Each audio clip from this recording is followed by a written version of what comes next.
War. What is it good for? Well, entertaining you. That's what it's good for.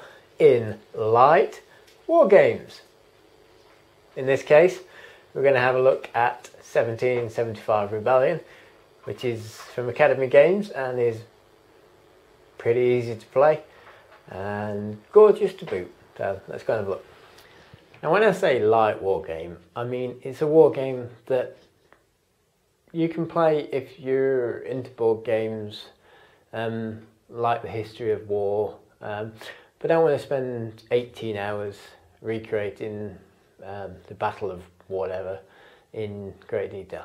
I mean, a classic example of light war game is Memoir 44 by Richard Borg, or Command and Colours Ancients, or any of the other ones based on the Command and Colours system. That's the one, which makes the somewhat heavy subject of World War II, in the case of Memoir 44, accessible and easy and fun, dare I say it. But that's World War II. Let's have a look now at 1775 and see how well it creates the American War of Independence. As a Brit, can't possibly comment on this, but here we go. One of the first things you notice about 1775 Rebellion is this box art. I mean, that is simply gorgeous. I mean, look at these wonderful red coats here. Lovely British soldiers about to be ambushed by these Americans. Yes, okay. So that is a gorgeous box art. And then you go inside and you get these lovely crafted player guides, which shows you the setup of the map, and it goes through a phase here in sort of detail, and then the dice and the statistics. So if we look at the American Continental Army in blue, there's 40 units. They get 2 dice, and there's a chance of hit, command decision, flee. And the Patriot Militia, obviously being less disciplined, 2 chances to hit and 2 chances to run away and 2 command decisions. The Brits down here, the British regulars, they're the infamous or renowned, depending on what side of the war you're side with, redcoats, and they have hit, command decision. They don't flee.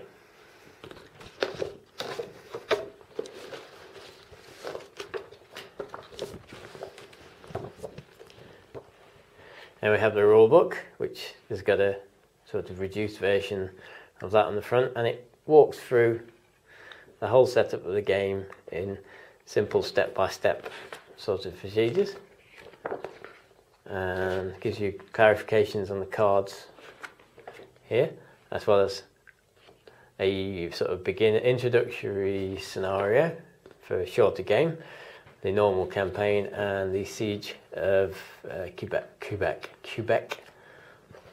The Siege of Quebec. There.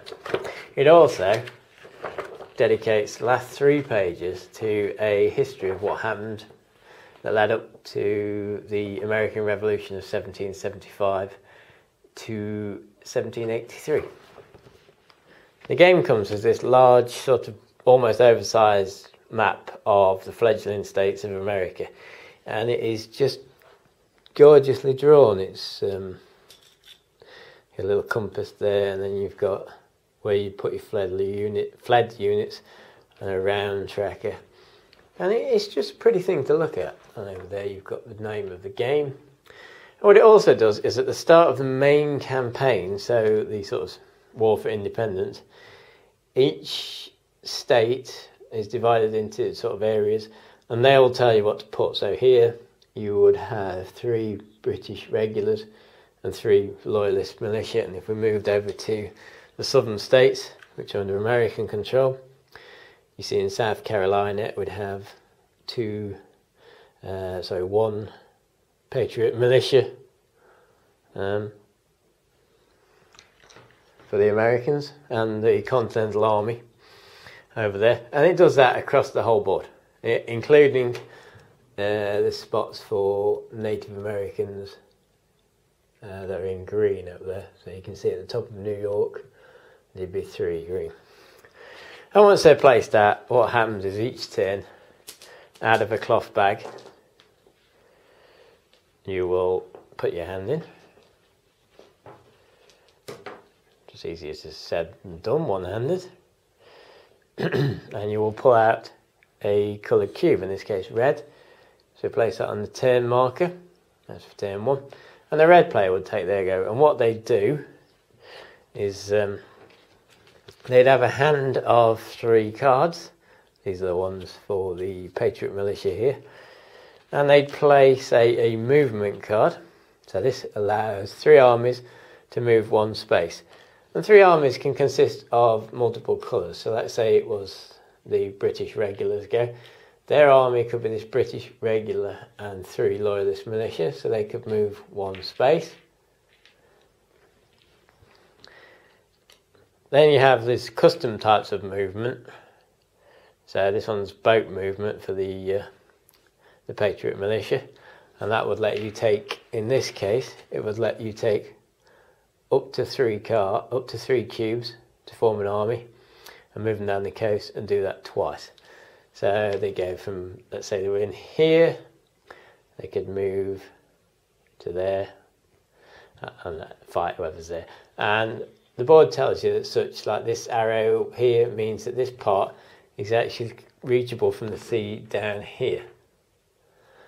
If there's a solid block, you can't pass that. That means that troops can cross over there. So coming up to Quebec City here, you can get as far as here, but you couldn't sail all the way up to here. You can, however, come into the top up here, into Lake Erie and Lake Ontario. If a unit is to move into another unit, we're going to have a battle, and the defenders roll first, and you take the maximum number of dice. So the blue has 2 dice, that's all they have. So they roll 2 first, and they've got 2 hits. So the British player would have to take 2 of his choice. So he's going to take those 2, and they'd go into the dead zone. And then the British player is going to attack back, and he's going to roll his 2 red dice.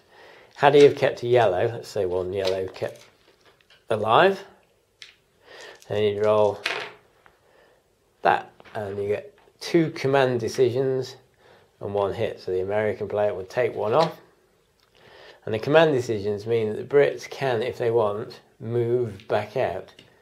Now in this scenario it doesn't make any sense because they're likely to be victorious.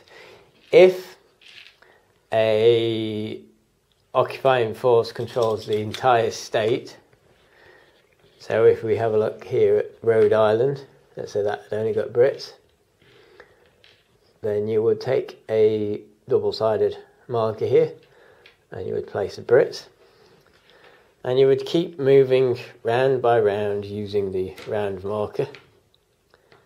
And by round 3, if one side has played all their truce cards, which I have got one here somewhere, here we go. So this lets you move the Treaty of Paris for the Patriot Militia, lets you move 4 armies up to 1 space. But then that goes out of the game. When your deck's recycled, that doesn't get shuffled back in. And if the American side plays 2, that triggers 1 last go for the remaining turn order. And then the game ends. And that can happen anytime from here, but if it doesn't, at the end of turn round 8, then the game ends. And whoever's got the most control markers on the board wins the game. So that's 1775 Rebellion. On the face of it, a lightweight, easy to understand, easy to follow board game. If you play it as a 2-player game, one person has to control both armies on each side. But I've played it mostly a 2-player game. In fact, I think it's probably better as a 2-player game. Plays alright 3 and 4, but that cut and thrust of a two-player game isn't hindered by the fact that you have to control both sides. So 2 British armies for the British player and the 2 American armies for the Americans. The Native Americans, the way they work is pretty good. You've got to pick them up, and they have to be with you to control a state. If you leave a Native American army in the state, then you don't win that state. So you've got to go and pick them up and befriend them, ally them, whatever you want, to take them over. It's another thing is these event cards. These each person has sort of these. Well, each army has a load of these in the deck, and they'll do things such as, this is the Sons of Liberty. Move up to twice the number of armies depicted this turn on your movement card, but that can't be played with a boat movement. And there's different ones. There's ones for the British that add the Hessians, one for the Americans that add the French. It's all incredibly thematic, and on the cards, often at the bottom, there's a text. So this one, the Sons of Liberty, was a political group made up of American patriots dedicated to independence. So it's educational as well, which is great. There isn't a single bad thing I can say about this game. Academy Games have done a great job. It's well produced. The components are great. The artwork is lovely to look at, and the game plays exceptionally well. It's cut and thrust. You never know when it's going to end after turn 3.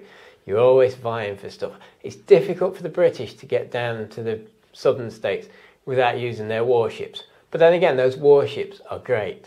If you can get one card comes out and you can steamroller an army down to the bottom, capture Maine or South Carolina maybe, then you're doing well. But every single game I've played so far has come down to the wire. 1 or 2 states controlled have made it. It is, in essence, probably my favourite war game. Memoir 44 comes close, but I think this cuts it. Anyway, I hope you enjoyed this kind of overview, mini review, rant, incomprehensible, ramble, or whatever. Anyway, stay tuned for more. Bye now.